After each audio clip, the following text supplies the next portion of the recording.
Herkese merhabalar, kanalıma hoş geldiniz. Bugün sizinle birlikte klasikleşen bir model olan üçgen bandana yapımı nasıl yapılır bu videoda birlikte öğreneceğiz. Bandanamızı dilediğiniz kadar büyüklükte çalışabilirsiniz. Orta noktadan başlayarak genişleyerek devam ediyor. Dolayısıyla ölçüsünü örerken belirleyebilirsiniz. Bu anlamda çok pratik bir yapımı var. Elimde görmüş olduğunuz bandana bir yetişkin bandanası. Hemen ölçülerini vermek istiyorum. Bir baştan diğer başa kadar uzunluğu yaklaşık olarak 45 santim. Şu noktada yüksekliği 21 santim. Üçgenimizin kenarlarında kalan kısmı 31 santim. Bandanamızı örmek için hemen hemen her tuhafiyede rahatlıkla bulabileceğiniz bir pamuklu iplik kullandım. Şöyle dokusunu da size göstereyim arkadaşlar. Orta kalınlıkta bir iplik. Tığ numaram 3 milim yün tığı kullandım. Bandanamızın detaylı yapım videosuna geçmeden önce hala daha kanalıma abone değilseniz abone ol butonundan ücretsiz bir şekilde abone olabilirsiniz. Böylece tarif videoları yayınlandığı zaman kaçırmamış olursunuz. Beğeni ve yorumla destek verirseniz çok sevinirim. Dilerseniz şimdi detaylı yapım videosuna geçelim. Bandanamızı orta noktasından başlayarak örmeye başlayacağız. İkili trabzanlardan oluşan bir bandana arkadaşlar. Yapımı oldukça kolay. Ölçüyü siz dilediğiniz gibi ayarlayabilirsiniz. Bu noktada çok pratik bir yapımı var. Evet, ipliği parmağıma şu şekilde sarıyorum. Sihirli halka yaparak başlayacağım. Hiç bilmeyen arkadaşlarımız için başlangıçta birazcık yavaş anlatacağım arkadaşlar. Dilerseniz bu kısımları bilen arkadaşlarımız hızlandırarak geçebilirler. Parmağıma sardıktan sonra şöyle ipliğimi parmağıma doluyorum. Çarpı işaretini gördükten sonra tığımı yerleştiriyorum. Arkadan bir tane ilmek alıyorum. Bir ilmek daha alıyorum. Bu noktada 1, 2, 3 tane zincir çekiyorum. Tığımın üzerine bir tane ilmek alıp halkamın ortasına batıyorum. Arkadan ilmeğimi çıkartıyorum. Tığımda 3 ilmeğim varken ilk ikisini diğer ikisini birlikte örerek ikili trabzan yapıyoruz. Hafiften halkamı şöyle birazcık kapatıyorum. Şöyle tutuyorum. Tığımın üzerine bir ilmek daha alıyorum. Ve halkamın ortasına tekrar batıp tığımdaki ilmekten çıkartıp bakın 3 tane ilmeğim varken yine ikisini diğer ikisini birlikte örerek ikili trabzan yapıyorum. Aynı işlemi bir kez daha tekrarlıyorum. Tığımın üzerine bir ilmek aldım. Halkamın ortasına batıp bir ilmek çıkardım. Tığımda 3 ilmek varken ilk ikisini diğer ikisini birlikte örerek yine ikili trabzan yapıyorum. Bir tane zincir çekiyorum. Tığımın üzerine alıyorum. Aynı halkanın içerisine tekrar batıp yine ikili trabzan yapmaya başlıyorum. Bakın arkadaşlar burada üçlü grup yaptım. Tekrardan bir üçlü grup daha yapacağım. Tekrar üzerine aldım. Halkanın içerisine tekrar batıp bir ikili trabzan daha yaptım. Bakın zincirden sonra 2 tane ikili trabzan yaptım.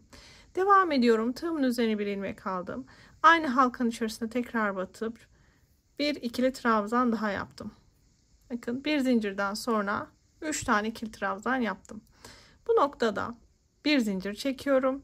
Tığımın üzerine alıyorum. Halkamın içerisine tekrar batıp bir tane ikili trabzan yapıyorum. Dolayısıyla ekstram bitmiş oldu. Şöyle göstereyim. Bakın 1, 2, 3 tane bu şekilde boşluk elde etmemiz gerekiyor. Sihirli halkamı şöyle kapatıyorum.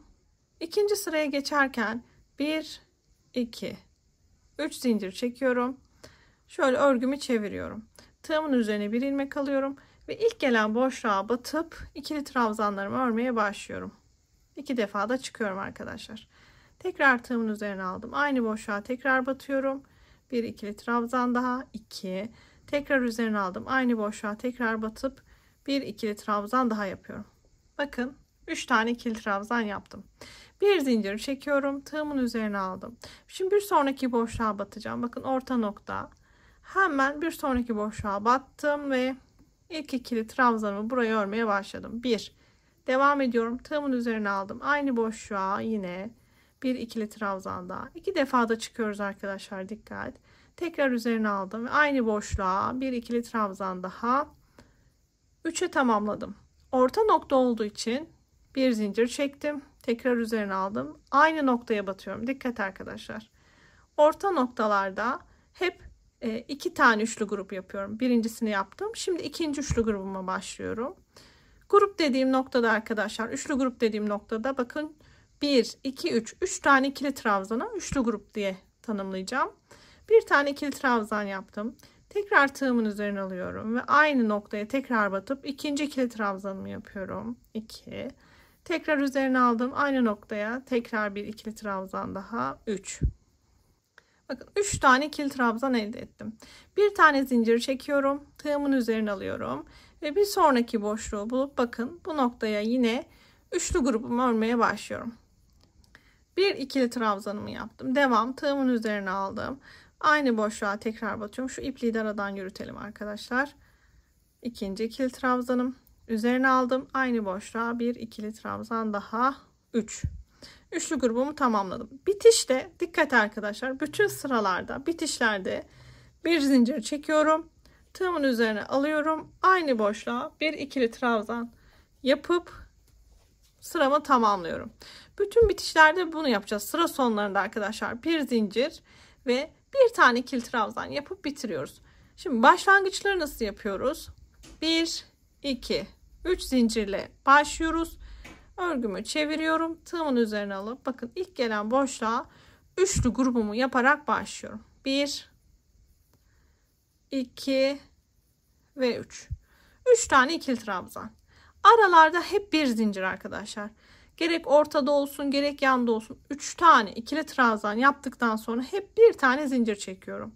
Tığımın üzerine alıyorum ve bir sonraki boşluğa yine 3 tane ikili trabzan yapıyorum. 1, 2, 3. Evet, bir zincir üzerine alıyorum. Bakın orta noktaya geldik. Dikkat, orta noktalarda yine üçlü grup yapmaya başlıyorum. Yalnız bu üçlü gruplardan 2 tane yapacağız. Bakın 2, 3. Bir zincir, orta bölüm olduğu için aynı boşluğa bir üçlü grup daha. 1, 2 ve 3. Bakın 3 tane ikili trabzan. Bir zincir çekiyorum. Üzerine aldım. Bir sonraki boşluğa batıp yine üçlü grubumu yapmaya başlıyorum. 1, 2 ve 3. 3 tane ikili trabzan. Bir zincir çekiyorum. Üzerine aldım. Son boşluktayım. Dikkat arkadaşlar. Şimdi bu boşluğa da 3 tane ikili trabzan yapacağım. 1, 2 ve 3. Peki burada bitiriyor muyuz? Hayır. Unutmayalım. Son boşluğa 3 tane ikili trabzan yaptıktan sonra bir zincir çekiyoruz. Üzerine alıyorum ve aynı boşluğa bir tane ikili trabzan yaparak bitiriyorum. Bütün sıranın sonunda bu işlemi unutmayalım arkadaşlar. Üçlü grup yaptıktan sonra bir zincir, bir tane ikili trabzan yapıyoruz. Bu şekilde bitiriyoruz. Şimdi bir üst sıraya başlarken de 3 zincirle başlıyorum. 1, 2, 3. Tığımın üzerine alıyorum. Örgümü çeviriyorum ve ilk gelen boşluğa batıp bir ikili trabzan yaparak başlıyorum. 1, 2 ve 3.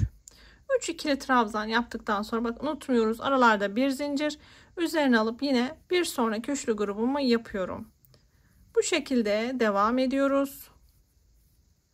Üçlü grubumu yaptım. Bir zincir. Şimdi diğer üçlü grubuma diğer boşluğa yapıyorum. 2 ve 3. Bir zincir. Bakın orta kısma geldim. Dikkat. Orta kısımda ne yapıyorduk arkadaşlar? Üçlü gruptan 2 tane yapıyorduk. Bakın ilkini yaptım. Bir zincir. Şimdi ikincisini aynı boşluğa yapıyorum. İkinci üçlü grubumu yapıyorum. 2 ve 3. Bir zincir. Bir diğer kısma geçip yine bakın üçlü gruplarımı tamamlıyorum. Bir zincir. Şimdi yine bir boşluğa üçlü grubumu yapıyorum. 2 3. Bir zincir ve şimdi son üçlü grubum arkadaşlar bu sırada 1 2 ve 3. Tamamladıktan sonra sıramı bitirmeden ne yapıyorum? Bir zincir çekiyorum. Tığımın üzerine alıyorum ve aynı boşluğa bir ikili trabzan daha yapıp sıramı bitiriyorum. Bir sonraki sıraya başlarken de 1 2 3 zincirle başlıyorum. Buradaki 3 zincirimizin amacı da arkadaşlar 2 zincirimizi ikili trabzandan sayıyoruz. Bir zincir de aradaki zincir sayısı aslında. Örgümüzü çeviriyoruz. Tığımın üzerine alıp İlk gelen bakın bu boşluğa yine üçlü grubumu yapmaya başlıyorum. Bütün işlemler bu şekilde devam ediyor arkadaşlar. Çok pratik, çok kolay bir yapım var. Çok rahatlıkla 1 saatte örüp bitirebilirsiniz. Bakın her bir boşluğa üçlü grup, sadece orta kısımda arkadaşlar 2 tane üçlü grup yapıyoruz. Buna dikkat edelim. Püf noktaları: bitişte bir zincir çekip bir tane ikili trabzanla bitirmek. Başlangıçta da 3 zincirle başlamak. Şimdi istediğimiz uzunluğa EVA'da gelene kadar örelim. Daha sonra kenarlarını birlikte yapalım. Bandanamızı büyüterek devam ettik. Bakın burada bir ölçü vermek gerekirse hemen gelin birlikte sayalım. Üçlü gruplarımızı 1, 2, 3, 4, 5, 6, 7, 8, 9, 10, 11, 12, 13, 14, 15, 16. Bakın şu noktaya kadar 16 tane üçlü grubumu yapmış oldum. Santim olarak da ölçüye hemen gelin birlikte bakalım. Şöyle arkadaşlar, yaklaşık olarak 42 santim. Yüksekliğimizde yaklaşık olarak 20 santim diyebiliriz. Şimdi bandanamızın çevresini döneceğiz. Hemen gelin şöyle bakalım. Bandanamızın alt kısmına sık iğnelerle döneceğiz. Şuradaki çevrelerinde şöyle pıtırcıklar yapacağız. Yine bağlamak için de her iki tarafını böyle zincir ve sık iğnelerle yapıp bitireceğiz. Şimdi bandananızın daha büyük olmasını istiyorsanız yine devam edebilirsiniz. Ölçüyü istediğiniz gibi bırakabilirsiniz. En son arkadaşlar bitişte bir tane zincir çekiyorum ve tam bu aynı noktaya bir tane sık iğne yapıyorum. Bu şekilde bir tane daha sık iğne yapacağım. 2, bir tane daha 3. Bakın her bir boşluğa 3 tane sık iğne yapacağım. 1, 2, 3. Bu arkadaşlar 2 tane zincir çektiğimiz kısımlar oluyor. Sizler dilerseniz 2 tane, dilerseniz de 3'er tane sık iğne yapabilirsiniz. Bakın bu şekilde sık iğneler yapıyorum. Bir sonraki bakın şu noktaya gelene kadar her bir zincire 3 tane sık iğne yaparak örmeye devam ediyorum. Evet, baştan sonuna kadar bakın sık iğnelerle tamamladık. Şimdi arkadaşlar bandanamızın şu kenarlarındaki böyle fıstık gibi görünen kısımlarını yapacağız. Her iki kenara da aynı işlemi uygulayacağız. Şöyle bunun için arkadaşlar bir sık iğne yapıyorum. Yanındaki ikili trabzanın tepesine bir sık iğne daha, 2 sık iğne ile başladım. Şimdi ikinci sık iğnenin tepesine 1, 2, 3, 4 zincir çekiyorum. 4 zincir çektikten sonra sık iğnenin tepesine şu şekilde batıyorum. Arkadan ilmeğimi alıp tığımın arasındaki ilmekten geçirerek ilmek kaydırma yapıyorum. Bakın bu şekilde bir ufak bir pıtırcık yapmış olduk. Bir sonraki gelen ikili trabzan tepesine batıp sık iğne ile tutturuyorum. Devam ediyorum. Aradaki boşluğa batmıyorum arkadaşlar. Hemen bakın ikili trabzanların tepelerine batıyoruz. Bir sık iğne, yanındaki ikili trabzan tepesine de bir sık iğne daha. İkinci sık iğneyi şimdi yine pıtırcık yapacağım. 1, 2, 3, 4 zincir. Bakın sık iğneyi şöyle batıyorum. Arkadan ilmeğimi aldım. İlmek kaydırma yaparak bu şekilde pıtırcığımı yaptım. Hemen yanındaki ikili trabzan tepesine bir sık iğne ile sabitledim. Devam ediyorum. Bir sık iğne, yanındaki ikili trabzan tepesine bir sık iğne daha. Şimdi yine pıtırcık 1, 2, 3, 4. Hemen şöyle sık iğneni şöyle dibine batıp ilmek kaydırmayla tutturuyorum. Tüm yapmam gereken işlem bu arkadaşlar. Kısaca 2 sık iğne yapıyorum. 1, 2, 4 zincir çekiyorum ve pıtırcığımı sık iğnenin dibine ilmek kaydırmayla tutturuyorum ve devam ediyorum arkadaşlar. Bakın 1, 2, 1, 2, 3, 4 zincir ilmek kaydırmayla tutturuyorum. Hemen bakın bir sık iğne daha ve bir diğer pıtırcığa başlıyorum. Şöyle bakalım. Bakın 1, 2, 3 sık iğne, ikinci sık iğneye pıtırcık yapıyorum. Bu şekilde bütün çevresini pıtırcıklar yaparak dolanalım. Evet arkadaşlar, üçgenimizin her iki kenarında pıtırcıklar yaparak bakın tamamıyla bitirdim. Şimdi gelelim bandanamızın her iki kenarında olan bu bağları yapmaya arkadaşlar. Burada zaten ipliğim hazır.